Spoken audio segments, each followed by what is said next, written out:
12 dangerous spots tourists ignore. What if the most dangerous thing about New York is not what you see, but what you are trained not to notice? In less than a minute, millions of tourists arrive convinced they are entering the safest, most controlled, most glamorous city on Earth. That belief is not accidental. It is engineered. New York sells an image of order, success, opportunity, and excitement, while quietly hiding fractures that are growing deeper every year. The dark truth is that the city you are promised and the city that actually exists are no longer the same place. Movies, series, social media, and travel campaigns repeat the same narrative: bright lights, iconic streets, smiling crowds, endless energy. But step outside that script and the tone shifts fast. The illusion of safety is one of New York's most valuable exports. It keeps tourism flowing, money circulating, and questions suppressed. Yet beneath the polished surfaces, there is a city operating under constant tension, where risk is not an exception but a background condition. The real danger is not always violent or dramatic. It is structural. It lives in neglected infrastructure, overwhelmed public services, unpredictable social dynamics, and a normalization of chaos that locals learn to ignore to survive. For visitors, that normalization is invisible. Tourists are guided through curated corridors designed to feel safe, controlled, and familiar. What they do not see are the invisible borders where the protection fades. New York has mastered the art of proximity. Extreme wealth and extreme vulnerability exist side by side, sometimes separated by nothing more than a single avenue or a change in lighting. A block filled with luxury hotels can turn into a zone of tension within minutes. The city does not warn you when you cross that line. There are no signs, no alerts, no official acknowledgement that risk levels shift constantly depending on time, crowd density, and social pressure. What makes this more unsettling is how deeply this contrast is denied. Locals adapt, authorities downplay, media reframes. The message remains the same. Everything is under control. But control in New York often means containment, not resolution. Problems are pushed out of sight, not solved. Tourists become temporary participants in this illusion, walking through a stage set built to distract from what is slowly breaking underneath. And this is only the surface layer. Because once you start looking closely, certain areas reveal patterns that no marketing campaign can erase. Patterns of neglect, exposure, and risk that quietly place millions of visitors closer to danger than they realize. The question is not whether these risks exist. The question is why no one talks about them openly and how long this illusion can hold before it collapses completely. Before we go any further, this is where your attention really matters. What you are hearing right now is not meant to scare you, but to help you understand what most people never question when they talk about New York. This city is not dangerous because of a single headline or isolated incident. It is dangerous because of what becomes invisible over time. And understanding that difference changes the way you see every street, every airport, every so-called safe zone. If this perspective already feels uncomfortable, that is exactly the point. Take a moment to leave a comment and share what surprised you the most so far, or simply write, "I see it now," if this reality resonates with you. Your engagement helps push this conversation into places where the polished narrative still dominates. Leave a like if you believe understanding the truth behind urban life matters more than repeating myths, and subscribe if you want to keep exploring what cities like New York really hide beneath the surface. Because in the next part, we are going deeper. We are going to look at how tourism itself becomes part of the illusion and how millions of visitors unknowingly move through areas where risk is quietly normalized. Tourism in New York does not just observe the city. It actively reshapes how risk is perceived, managed, and hidden. When millions of visitors flood the same corridors every year, those areas receive attention, policing, maintenance, and narrative protection. Safety becomes a performance. But the moment you step slightly outside that performance, the city feels different. Not dramatically different, subtly different. And that subtlety is exactly what makes it dangerous. Tourist zones create a psychological shield. Crowds signal security. Cameras suggest control. Uniforms imply order. Visitors instinctively relax, assuming that danger cannot exist where so many people are present. Yet this is where New York's contradiction becomes sharpest. High density does not eliminate risk. It masks it. In fact, it often concentrates it. Opportunistic crime, social volatility, and infrastructure stress thrive, where attention is divided and overstimulation is constant. Airports, transit hubs, iconic avenues, and entertainment districts are not neutral spaces. They are pressure points, places where exhaustion, confusion, distraction, and anonymity intersect. Tourists arrive tired, overloaded with information, unfamiliar with unspoken rules, and overly trusting of the environment. That combination creates vulnerability, not because tourists are careless, but because the city trains them to believe they are protected simply by being in the spotlight. The illusion deepens through repetition.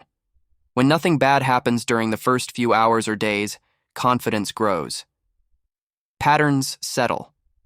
Visitors move faster, pay less attention, follow crowds instead of instincts. This is where risk becomes normalized.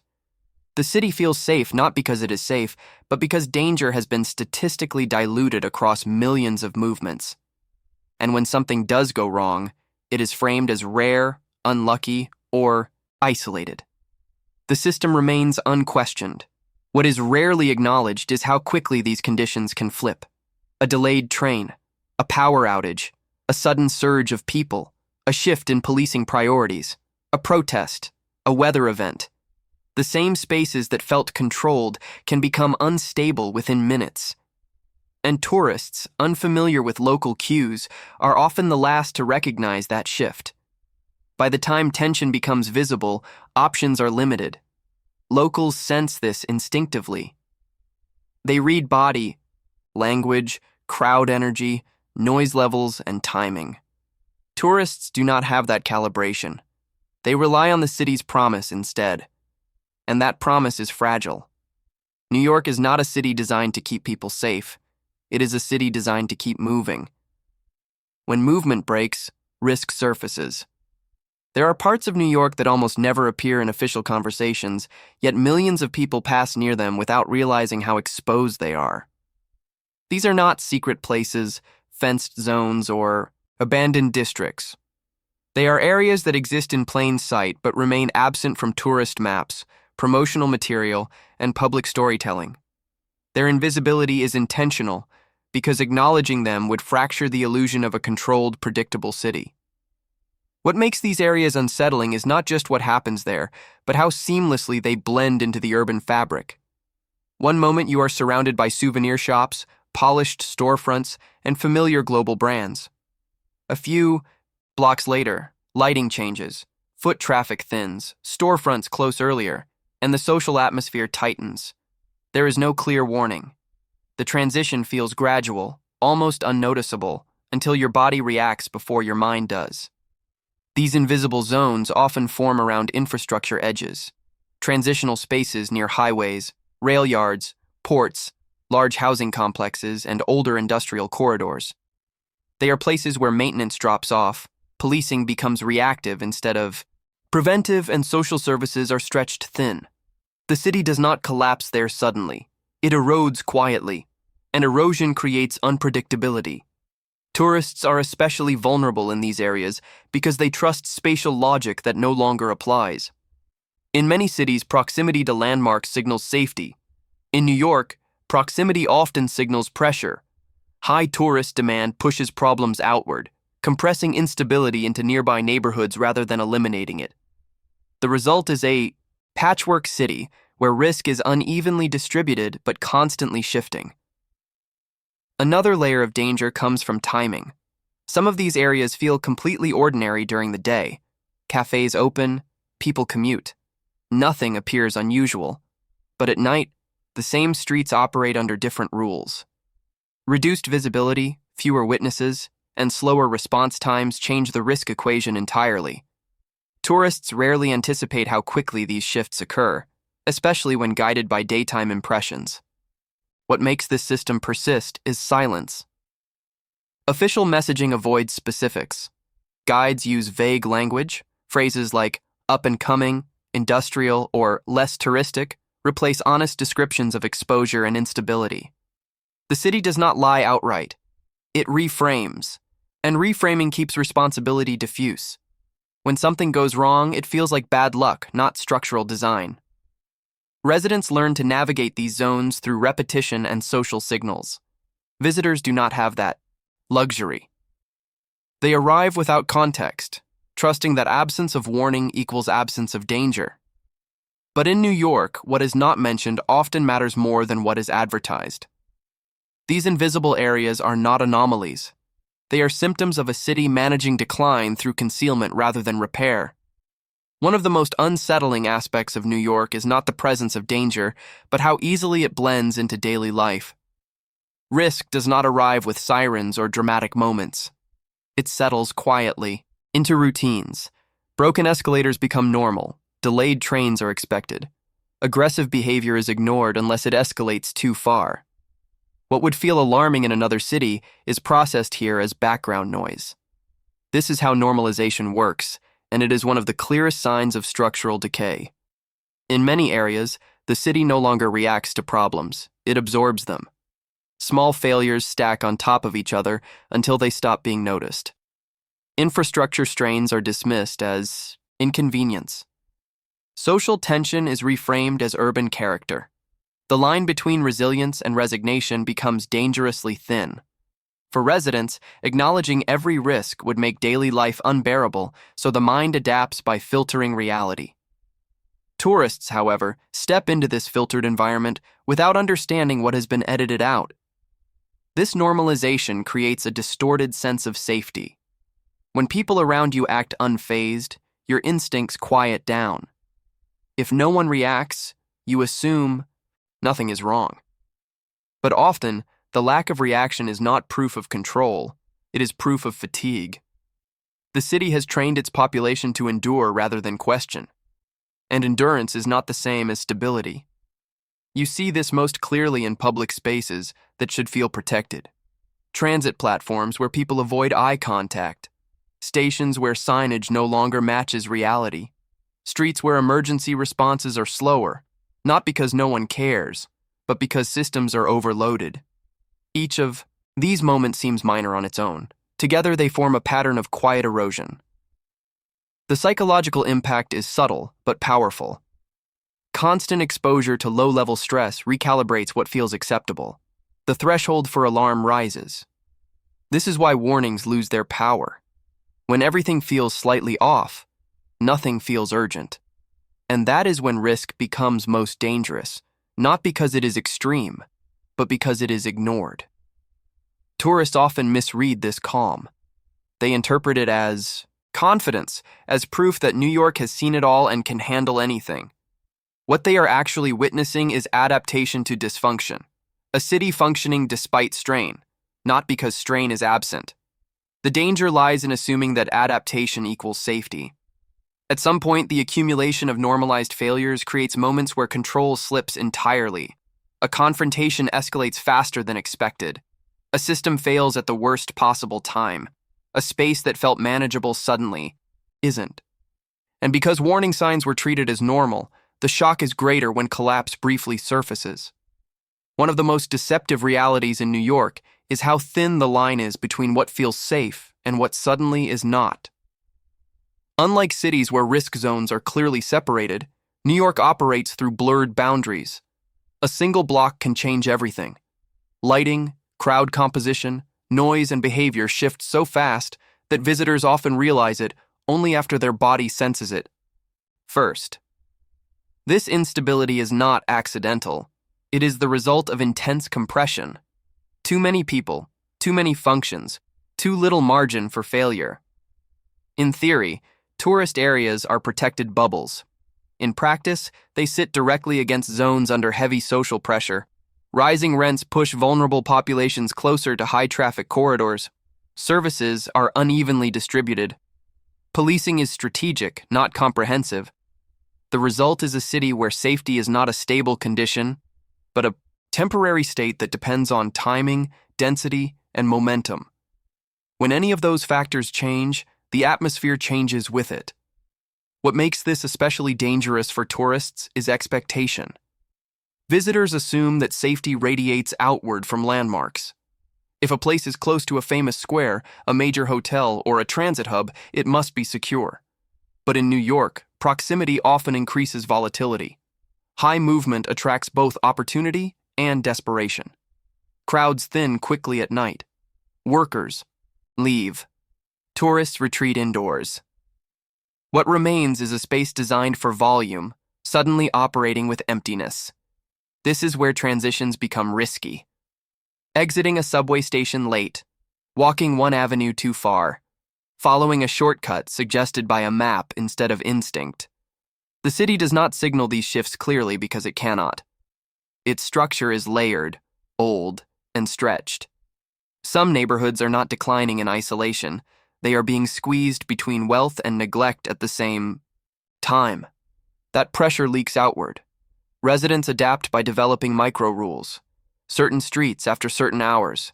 Certain platforms avoided when trains are delayed. Certain shortcuts never taken alone. These rules are rarely spoken. They are learned through exposure. Tourists arrive without them.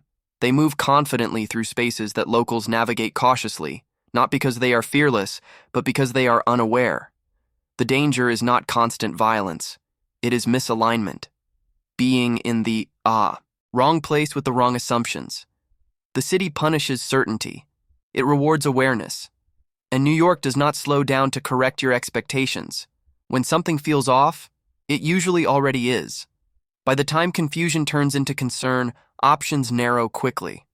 This is why stories of nothing happened to me coexist with stories of sudden incidents. Both are true. The system allows for long stretches of normality, followed by abrupt instability. That unpredictability is the real risk, especially for those who believe the city is always under control. Infrastructure is where the illusion of control in New York begins to crack. Not all at once, not spectacularly, but through slow, visible fatigue. Airports that feel overstretched the moment something goes wrong. Subway systems that function only as long as nothing unexpected happens. Public spaces designed decades ago now, forced to absorb volumes they were never meant to handle. This is not decay you need experts to explain. You can feel it in delays, overcrowding, confusion, and the constant sense that everything is operating just one step away from failure. What makes this dangerous is not age alone. It is the combination of aging systems and relentless demand. New York does not pause to repair itself. It layers fixes on top of fixes, temporary solutions that quietly become permanent. Wiring, tunnels, terminals, and platforms are patched to keep movement flowing, not to restore resilience. When stress hits, whether from weather, security incidents, staffing shortages, or simple human error, the margin for recovery is thin. Tourists often encounter this fragility first in transit. A delayed train becomes a chain reaction. Crowds compress, tempers rise, information becomes inconsistent. Announcements contradict reality. In those moments, confusion spreads faster than clarity. People move without direction, follow crowds blindly, or freeze entirely. These are not minor inconveniences. They are conditions where risk escalates quickly, especially for those unfamiliar with exits, alternatives, or local behavior patterns. Airports tell a similar story. They are marketed as gateways, symbols of efficiency and global connectivity. But under strain, they reveal bottlenecks, staffing gaps, and security processes that rely heavily on cooperation and calm. When pressure builds, order depends more on compliance than capacity. A system that requires everyone to behave perfectly is not a stable system. It is a fragile one. The city's public spaces amplify this further. Stations, terminals, and transit corridors are designed to move people through, not to protect them when movement stalls. When flow stops, tension fills the space.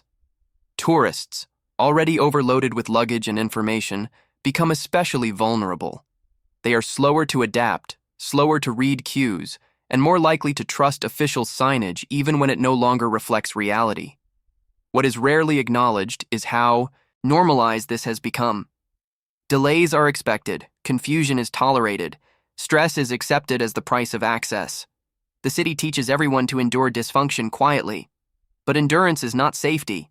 It is exposure stretched over time. And when infrastructure falters, it exposes everything else. Social tension, fatigue, inequality. The city's invisible cracks become suddenly visible, and the illusion of seamless control dissolves. The question is not whether these systems will fail again, but who will be caught inside them when they do. Behind the spectacle of New York, there is a cost that never appears in postcards or promotional videos. It is paid daily by the people who keep the city functioning while being slowly pushed out of it. Service workers, transit staff, cleaners, delivery drivers, hospital employees, immigrants, and long-term residents all absorb the pressure that tourists rarely notice. This human cost is not accidental. It is built into a city that prioritizes image, speed, and revenue over stability and care. As rents climb and living space shrinks, entire communities are forced into survival mode. Long commutes replace rest. Multiple jobs replace security. Exhaustion becomes normal. When people are stretched this thin, social fabric weakens. Small conflicts escalate faster. Patience disappears. Trust erodes. This is not a moral failure. It is structural stress manifesting through human behavior. Visitors often misinterpret this tension as rudeness or chaos without realizing it is the sound of a system grinding people down. You see it most clearly in spaces tourists depend on.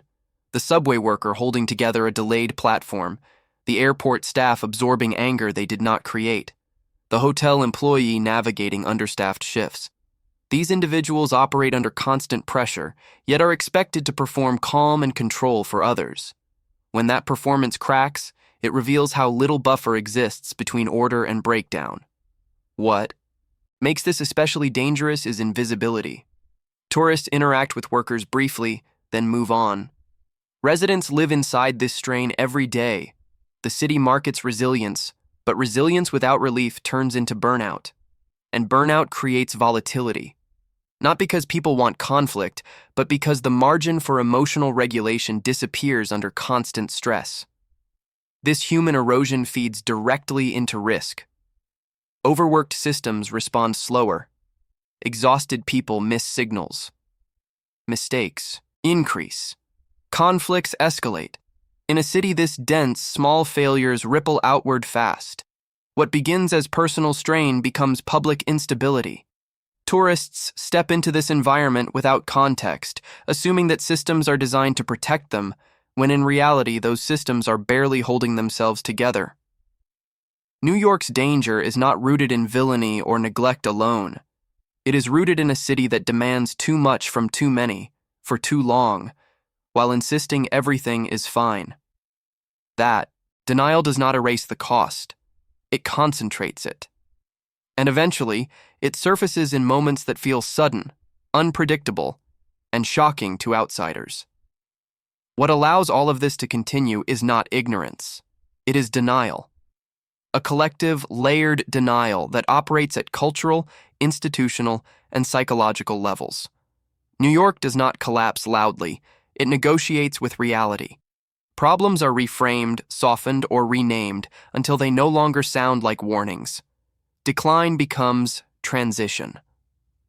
Risk becomes urban edge. Instability becomes part of the experience. Language is the first line of defense against admitting that something fundamental is breaking. Institutions participate in this quietly. Official messaging focuses on resilience, recovery, and vibrancy, even as systems strain and quality of life erodes. Metrics are selectively highlighted. Success stories are amplified, failures are isolated, treated as anomalies rather than symptoms. This creates a narrative buffer that protects the city's image while postponing accountability. As long as the story holds, the system keeps moving. Culturally, denial becomes a coping mechanism. Admitting the scale of dysfunction would require confronting uncomfortable truths about cost, inequality, and trade-offs. For residents, that acknowledgement threatens identity and belonging. For businesses, it threatens revenue. For authorities, it threatens legitimacy. Silence becomes the compromise. Everyone senses something is wrong, but few are incentivized to say it out loud. Tourists enter this environment unprepared for the gap between messaging and reality. They trust official narratives because those narratives are consistent, polished, and familiar. When discomfort appears, it is rationalized quickly. A bad night, an unlucky moment, a misunderstanding. The larger pattern remains unseen. This is how normalization spreads beyond residents and into visitors. The most dangerous aspect of denial is how it delays adaptation. When a city refuses to name its problems, it cannot design honest solutions. Temporary fixes replace structural reform. Visibility is managed instead of risk. The system becomes reactive, not resilient, and reactive systems fail unpredictably. You can feel this tension in everyday contradictions. Heavy surveillance paired with slow response, crowded spaces paired with isolation, constant messaging about safety paired with personal unease. The city speaks confidently while signaling distress through behavior, infrastructure, and atmosphere. That contradiction creates cognitive dissonance, and denial resolves it by telling people to ignore their instincts. But instincts persist. They show up as unease, vigilance, exhaustion. They show up when a place feels wrong, even if you cannot explain why. Denial does not eliminate risk. It blinds people to it. And in a city as complex and pressured as New York, blindness is far more dangerous than fear. The psychological impact of New York is often dismissed because it is harder to measure than crime rates or infrastructure reports. But for both visitors and residents, the mental strain is one of the city's most constant pressures. The environment trains your nervous system to stay alert. Noise never fully fades. Crowds never fully disperse. Movement never truly stops. Over time, this creates a baseline of tension that feels normal until you leave and realize how tightly you were holding yourself together. For tourists, this pressure arrives quickly. The city demands constant decision-making. Where to stand, when to move, who to ignore, what to avoid. Even moments of excitement carry an undercurrent of vigilance. The brain never fully relaxes because the environment keeps sending mixed signals. Familiar landmarks promise safety, while subtle cues suggest caution. This contradiction produces cognitive fatigue, and fatigue dulls judgment. Residents live with a deeper version of this strain. Years of exposure recalibrate emotional responses. People become skilled at scanning without looking, listening without reacting, protecting personal space without confrontation. These adaptations are necessary, but they come at a cost. Anxiety becomes background noise. Empathy narrows. Trust becomes conditional. The city does not make people cold. It makes them guarded. This psychological compression feeds directly into risk. Stressed environments shorten tempers and slow reaction times. Small misunderstandings escalate faster. People misread intentions. Tourists, unfamiliar with these emotional rhythms, are more likely to misstep. A pause in the wrong place. Eye contact held too long. A moment of hesitation that signals vulnerability. None of these are dramatic mistakes, but in a city running at high psychological speed, they matter. The most unsettling part is how invisible this pressure feels while you are inside it. New York rewards those who move confidently, even when that confidence is unfounded. It punishes hesitation, even when hesitation is reasonable. Over time, both visitors and residents learn to override their instincts in favor of momentum. And momentum without reflection increases exposure. This is why people often describe New York as exhilarating and exhausting in the same breath. The city stimulates and drains simultaneously. That emotional contradiction is not accidental. It keeps people engaged while wearing them down. For tourists, the danger lies in mistaking stimulation for safety. Feeling alive does not mean being protected. What makes New York truly unsettling is not that it is unique, but that it is early. Many of the risks, pressures, and contradictions exposed in this city are not anomalies. They are signals. New York functions as a preview of what happens when global cities prioritize image, speed, and profit over livability, repair, and human limits. The conditions tourists experience here today are the conditions other cities are slowly moving toward. The same patterns repeat across major urban centers: aging infrastructure stretched beyond capacity, housing markets that exclude essential workers, public systems optimized for movement, not resilience, social stress normalized as culture. What feels extreme in New York is often just more visible. Density accelerates exposure. Scale amplifies consequences. But the underlying logic is shared. This is why the city's risks should not be dismissed as local problems. They are structural warnings. When cities become machines that cannot slow down, they stop protecting the people inside them. Safety becomes conditional. Stability becomes temporary. The promise of opportunity replaces the reality of endurance. And once that shift happens, danger does not announce itself. It integrates quietly into daily life. Tourists sense this even if they cannot name it. The excitement feels sharper. The fatigue hits faster. The unease appears in moments that should feel ordinary. These reactions are not personal weaknesses. They are responses to an environment operating at the edge of tolerance. New York asks everyone to adapt continuously, and adaptation has a cost. What is most revealing is how often these conditions are framed as success. A city that never sleeps. A city that moves fast. A city that demands toughness. But when survival becomes a requirement, something fundamental has already been lost. Cities exist to support human life, not test its limits. When they reverse that role, risk becomes inevitable. New York is not collapsing in flames. It is eroding under pressure, masked by spectacle and denial. And because this erosion is gradual, it is easy to ignore until it feels personal, until the system fails at the wrong moment, until the margin disappears, until the illusion no longer holds. If you stayed until the end, it means you see New York differently now, and that matters. Subscribe to the channel if you want more deep, honest breakdowns of cities, systems, and the realities hidden behind polished narratives. Leave a like to support this kind of analysis reaching more people who are tired of urban myths. I want you to comment exactly this: the illusion is cracking.